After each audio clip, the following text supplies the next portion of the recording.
Everyone মই এতিয়া আহিছোঁ এখন দোকানলৈ। আপোনাৰ দোকানখন মই দেখুৱাম। নামটো জয়ন্ত, তেওঁ ৰাইডিঙৰ হয়।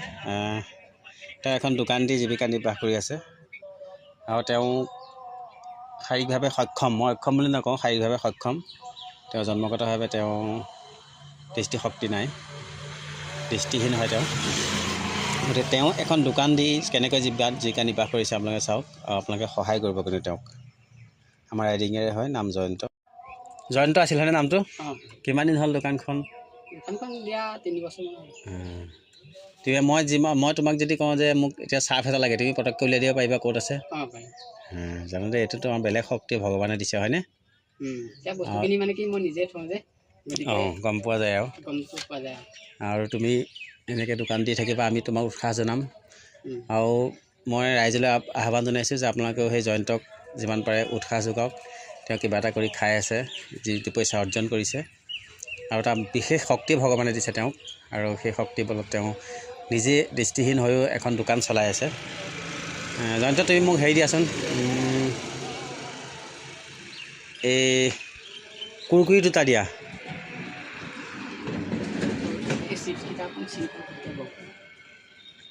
টমেটো যিটো তোমাৰ কুৰকুৰি দুটা দিবা। দুটা দেখিছে, মই কোৱাৰ লগে লগে তেওঁ হাতেৰে চুই চিনি পালে আৰু ধুনীয়াকৈ মোক ছিঙি উলিয়াই দিছে। এতিয়া কিমান এটা শক্তি আছে তেওঁ। 10 টকা হ'ল ন? জয়ন্তক এটা পইচা দিওঁ, আপোনালোকক নকওঁ কিমান দিছোঁ, কিন্তু জয়ন্তক মই যিহেতু সি শুনিব, গতিকে মই তেওঁক নকওঁ কিমান দিছোঁ। তেওঁ মোক কিমান ৰিটাৰ্ণ দিয়ে মই চাম। এইটো লোৱা, মোৰ 10 টকা হ'ল। 20 টকা এইটো 20 টকা দিছে। দিছে হাতে চুইয়ে গম পাই যায় যে পইচাটো কিমান। এতিয়া মোক 10 টকা ৰিটাৰ্ণ দিব।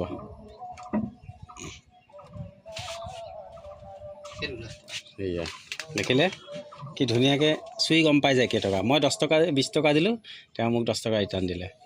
গতিকে আপোনালোকে উৎসাহ যোগাই থাকিব জয়ন্তক। জয়ন্ত, ভালে আছা নহয় তুমি? মই এটা সময়ত তোমাক পঢ়ুৱাইছিলোঁ, এই সৰ্বশিক্ষাত থাকোঁতে। মই মনত আছেনে? তুমি ইয়াত আছিলা যে, কেইদিনমান ব্ৰহ্মপুৰত আছিলা হয়নে? ব্ৰহ্মপুৰত স্কুলত আছিলা। মই তাৰপিছত তোমাৰ ঘৰলৈ গৈছিলোঁ, তোমাক লগ কৰিছিলোঁ খুব সৰুতে। তুমি পাহৰিলা চাগে? হয় হয়, তাৰপৰা আহা এতিয়া বহুত বছৰ হ'ল। হয়, তে হ'ব, মই যাওঁ। এনেকৈ তুমি দোকানত বহি থাকিবা, 2 পইচা ইনকাম কৰিবা হা। আপোনালোকেও সকলোকে ৰাইজক মই আহ্বান জনাইছোঁ, আপোনালোকে তেওঁ উৎসাহ যোগাব জয়ন্তক। তেওঁ 2 পইচা অৰ্জন কৰিছে দৃষ্টিহীন হৈও, এনেকৈ তেওঁ থাকক।